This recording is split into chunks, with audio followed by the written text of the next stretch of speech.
Hi there, welcome to VMS Music Lessons for Electric and Acoustic Guitar.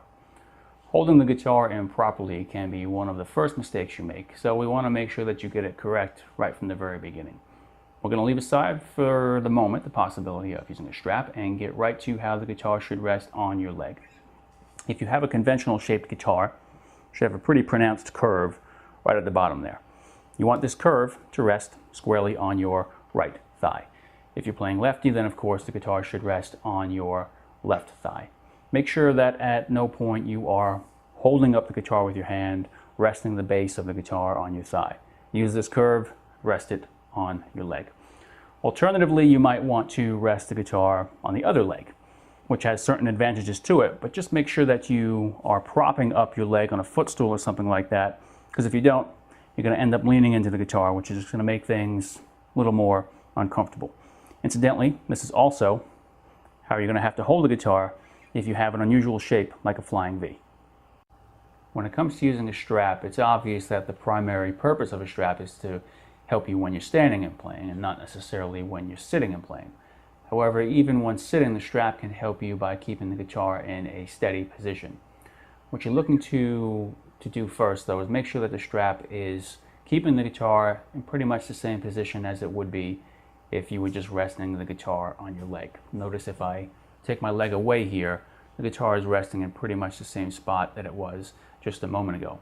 So again, the key here is consistency between the position you get accustomed to when you're sitting at home practicing and the position you're going to find yourself in when you're standing and playing. There'll be some slight differences with the exact positioning of the strap depending upon if you tend to practice with the guitar on one leg or another. Again, in this position, if you're used to holding the guitar on your right leg as I am here, the guitar should sit pretty much right underneath your chest. If you're used to holding the guitar on the other leg, you might find that you need to keep the strap tighter so that the guitar sits more on top of your chest like that. When it comes to holding the guitar lower, as you might see a lot of times with rock and roll players, punk and so forth, I recommend that you only make that decision after first getting some experience with playing the guitar in this position. And the reason for that is you need to make an educated and experienced decision, because as I mentioned at least once or twice already, the key is consistency. If you get accustomed to playing the guitar in this position and then you stand and the guitar drops down by your thighs, you're going to find you are a lot less capable than you were when you're sitting down. So again, the strap is a terrific tool for standing, of course, but also when sitting. Just try to make sure that the strap is keeping the guitar in the same position that you're used to it being when you sit down and practice. Whichever leg you decide to hold the guitar on, or if you are going to use a strap, there are a few mistakes you can make that you should be aware of. One uncommon mistake that you can make is to keep the guitar lying straight, flat across your body, thereby limiting the room of your arm behind the guitar. To avoid this, just make sure the guitar is always angled away from your body, thereby giving your hand and your arm room to get behind the neck. Another uncommon mistake, happens from time to time, not too frequently, is that there'll be a gap or a space between the guitar and your body, something like this here. So just make sure that the guitar is snug against your body, therefore there'll be no wobbling like that. A pretty common mistake, especially for those who are not using a strap or not using it properly, is to have the guitar slide down their leg. This is only going to happen if your knee is lower than your hip. For example, you're sitting in a pretty tall chair, a stool for example, and you have no footrest. Wherever you're sitting, make sure that your leg is properly elevated so that your knee is up high and the guitar is staying in place. It's not always going to be a sudden radical shift and slide of the guitar, but more of a gradual movement while you're playing that will require you to continually readjust it. Just get your leg up, keep the guitar in place, and you won't have that problem. A common mistake is tilting the guitar down like this while you're playing, which makes it harder to play, and it's probably going to lead you to lean into the guitar. So just try to catch yourself doing it, and instead of leaning into the guitar, bring the guitar back up. You can keep the guitar level with the floor or slightly up, as you see I am doing here. Perhaps the most common mistake of all, though, is to rotate the guitar to get a better view of the strings and the fretboard. It's going to be tempting because it's frustrating to not see where you're going, but the easier it is for you to see where you're going, the harder it is to play. And the reason is your hand has to wrap around that much farther to be able to play.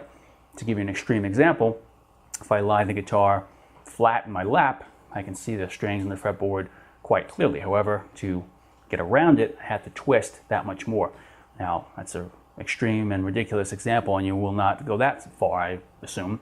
However, you likely will tilt it pretty much like this, and you're gonna have to twist yourself that much farther to get around. So avoid the temptation, deal with the frustration of not being able to see, keep that guitar straight, level, and get used to feeling your way around. If we were having live one-on-one lessons, I would watch you as you play and point out whenever you make one of these mistakes. However, since you're going to be on your own, at least for now, it's important that you know what to look for and catch yourself making these mistakes. So let's do a quick recap. When it comes to basic positioning, there's really 3 things that you got to watch out and make sure you're not doing. First, you're not holding the guitar up with your hand, perhaps resting the guitar on the base of your leg like this. If you're holding the guitar on the other leg, make sure that you are bringing your leg up, not tilting into the guitar. When using a strap, just keep the guitar in pretty much the same spot that it would be if it were resting on your leg, not draped down here like this. The 2 uncommon mistakes that you might make, unlikely but possible, is leaving too much space between your body and the guitar, keep it close to you, or lying the guitar flat against your body, perpendicular, restricting how much room your arm has to get behind the guitar. The 3 most common mistakes, though, are not properly elevating your leg, leaving your leg angled so the guitar shifts and moves on you as you play. Keep your leg up. Number 2, the guitar tilts down, requiring you to lean into the guitar. Just bring the guitar up. Keep it level with the floor or slightly angled up. Most common of all, rotating the guitar to get a better view of the fretboard. Try to avoid these things. There's a lot of them to look for. Don't be intimidated by it. It's a process. A lot of repetition, that's what music is about. Do the same things again and again. You will continually make these mistakes.